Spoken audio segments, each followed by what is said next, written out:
It was supposed to be a simple fix. Strip the ad-libs, clean the breaths, polish the track until it gleamed like every other Motown hit. But when the producer told young Michael they'd be removing those little sounds, the boy who'd been singing since he could talk did something unexpected. He asked them to listen one more time, not to the melody, not to the words, to the space in between, to the part they wanted to erase. The control room at Motown's Studio A smelled like coffee and cigarette smoke, a scent that had soaked into the walls over 15 years of hits. 3 men in pressed shirts sat behind the control board, arms crossed, staring at the screen like it had personally offended them. MichaelJackson, 12 years old, still wearing the stool marks on his jeans from reaching the microphone, stood on the other side of the glass, watching their faces. He knew that look. It was the same expression his brothers got when he suggested a harmony change they hadn't thought of. The same slight tightening around the eyes that meant you're talented, but you're still a kid. But here's the part you can't miss. This wasn't just about one song. This was about whether Michael would spend his career following someone else's rules or writing his own. The engineer's finger hovered over the edit button. One click, and weeks of work would be sanitized into something safe. Something predictable. Something that sounded like everything else on the radio. Michael took a breath, the kind they wanted to cut, and felt his heartbeat sync with the memory of the track. One rhythm, one pulse, one truth he couldn't let them erase. Can I say something? The producer, a man named Gerald with a reputation for 16 consecutive hits and 0 patience for studio delays, didn't look up. His pen tapped against the clipboard in a rhythm that said this conversation is already over. Kid, you did great. We just need to clean it up. That's how records get made. But what if the cleaning ruins it? Now, Gerald looked up. The room temperature seemed to drop. The coffee machine in the corner gurgled and went silent, like even it wanted to hear what came next. Michael stepped closer to the glass, his reflection merging with the soundboard's glow. His fingertips touched the cool surface. Play it back, the whole thing. Don't stop it. Gerald exchanged glances with the other 2 men. Lewis, the younger producer who'd been taking notes this entire session, and Marcus, the senior engineer who'd recorded Marvin Gaye's vocals just 3 weeks prior. The kind of guy who'd seen every studio trick, every artist meltdown, every last-minute miracle. Marcus shrugged, his wedding ring catching the overhead light as he reached for the playback controls. Your call, Gerald. Gerald's jaw tightened. But something in Michael's eyes, not defiance, not arrogance, just absolute certainty, made him nod once.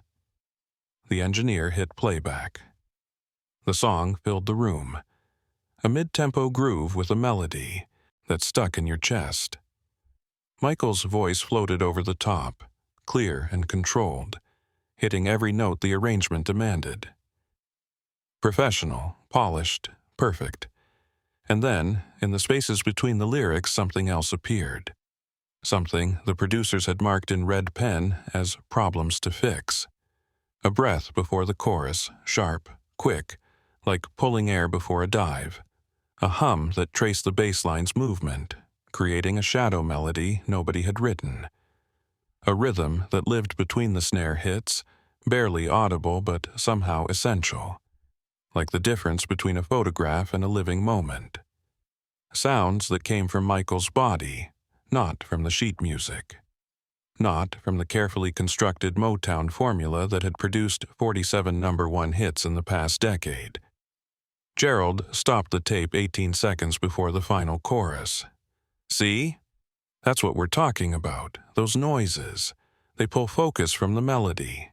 They don't pull focus, they create it. Lewis leaned forward, pen hovering over his notepad. He didn't write anything, but he was listening now, really listening, not just waiting for the kid to finish talking so the adults could get back to work. Wait, notice what just happened. Michael wasn't arguing, he was teaching. At 12 years old, he was about to give 3 industry veterans a masterclass in something they'd somehow forgotten. The rhythm's already there. Gerald continued, tapping the equipment.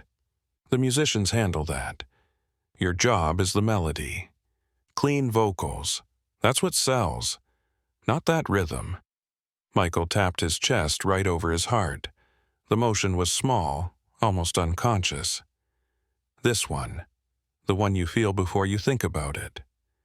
Marcus, who'd been silent this whole time, sat up straighter. His fingers drummed once against the armrest, unconsciously matching the pocket Michael had created with those mistakes. The room went still. Even the hum of the equipment seemed to hold its breath. Michael had been performing since he was 5 years old. He'd watched his brothers work through arrangements at the kitchen table. He'd studied James Brown's footwork until he could feel the rhythm in his sleep. He'd absorbed every Motown legend who walked through these halls. Smokey Robinson's phrasing, Diana Ross's emotional delivery, Stevie Wonder's fearless experimentation. He knew what made a song move people. And it wasn't just the notes on the page. It was the breath before the leap, the catch in the voice that told you the singer meant every word. The space where the music stopped being a product and became human. Can I show you something? Gerald leaned back in his chair, the leather creaking. He checked his watch. Not because he had somewhere to be, but because this conversation had already gone 3 minutes longer than he'd planned. Go ahead. Michael gestured to Marcus. Play it again. But this time, take out those sounds, all of them. Make it perfect. The word hung in the air like a challenge. Marcus's eyebrows lifted. He glanced at Gerald, who gave a small nod. The engineer's fingers moved across the equipment, removing every breath, every hum, every spontaneous texture that lived between the structured notes.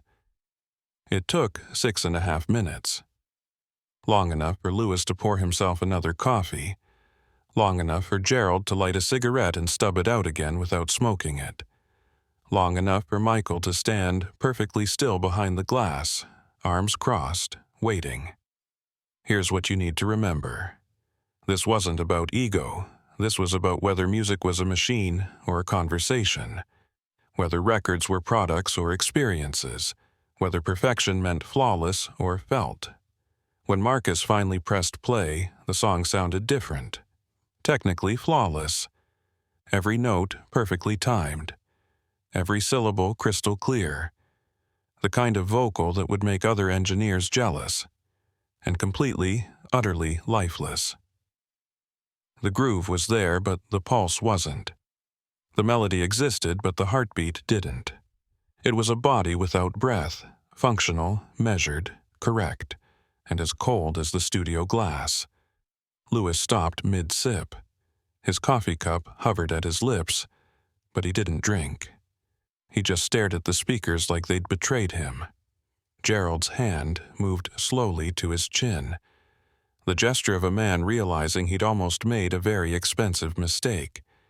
He didn't say anything. Didn't need to. The silence said enough. Michael spoke into that silence, his voice calm. Now play the original. Marcus switched back without being asked twice. This time, when Michael's voice came through the speakers, the room transformed. The breaths weren't interruptions. They were invitations, pulling you forward into the next phrase. The hums weren't mistakes. They were a conversation between the vocal and the bass, creating depth the arrangement hadn't known it needed. Those little rhythmic sounds, those moments that lived in the pocket between beats, they were the difference between listening to a song and living inside it. Lewis sat forward so fast his notepad slid off his lap. Wait. Go back to the second verse. Marcus rewound. The tape hissed softly as it spooled backward. Lewis pointed at the screen, his finger actually touching it. Right there. That breath before you know it's true. He paused, searching for words. It's like he's pulling you in, like he's about to tell you a secret." "Exactly," Michael said, and the word carried no triumph, just quiet confirmation. "That's not a mistake. That's the moment the song becomes real. 1 second. Don't skip this part. What happened next would shape 50 years of pop music. But in that moment, it was just 3 men in a room, realizing that the kid behind the glass understood something they'd forgotten. Gerald stared at the equipment for what felt like a full minute. The lights danced gently with the playback, responding to rhythms both planned and spontaneous. Then he looked at Michael through the glass, really looked at him, like he was seeing not a child performer, but a complete artist. "How old are you again? 12. And you're telling me you understand this better than 3 guys who've been making records for 20 years. Michael didn't hesitate. His reflection in the glass overlay the image of Gerald's face, creating a double exposure that somehow felt right. "I'm telling you, I understand what makes people feel something. That's different than making records." The room held its breath. The analog tape continued its slow rotation. Somewhere in the building, a door closed. A phone rang twice and stopped. Then Gerald did something unexpected. He laughed. Not mockingly, not dismissively, but with genuine surprise, the kind that comes when someone half your age shows you something you should have seen all along. He stood up, the leather chair rolling backward, and walked to the glass partition separating the control room from the vocal booth. He placed his palm against it. Michael did the same from his side. 2 hands, separated by soundproof glass, connected by something bigger than either of them had words for yet. "Play it one more time," Gerald said without turning around. His voice was different now. Quieter, the original, loud. Marcus turned up the volume. The music came back, bigger now, filling every corner of the studio. The kind of volume that gets into your chest, that makes your ribs a secondary speaker. This time, nobody analyzed it. Nobody marked it up. Nobody reached for edit buttons or made notes about problems to fix. They just listened. And for the first time that day, Gerald's foot started tapping. Not the impatient rhythm of someone waiting for a session to end. The real thing.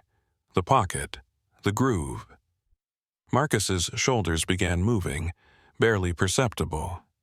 But there. Lewis grabbed his notepad, scribbled 3 words, and underlined them twice. "Leave it alone." When the song ended, the silence felt different. Fuller somehow, like the music had rearranged something in the air that couldn't be put back. Gerald turned to the other producers, his voice quiet, almost reverent. "Leave it.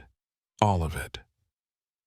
Lewis nodded slowly, still staring at those 3 underlined words like they were a revelation instead of the obvious.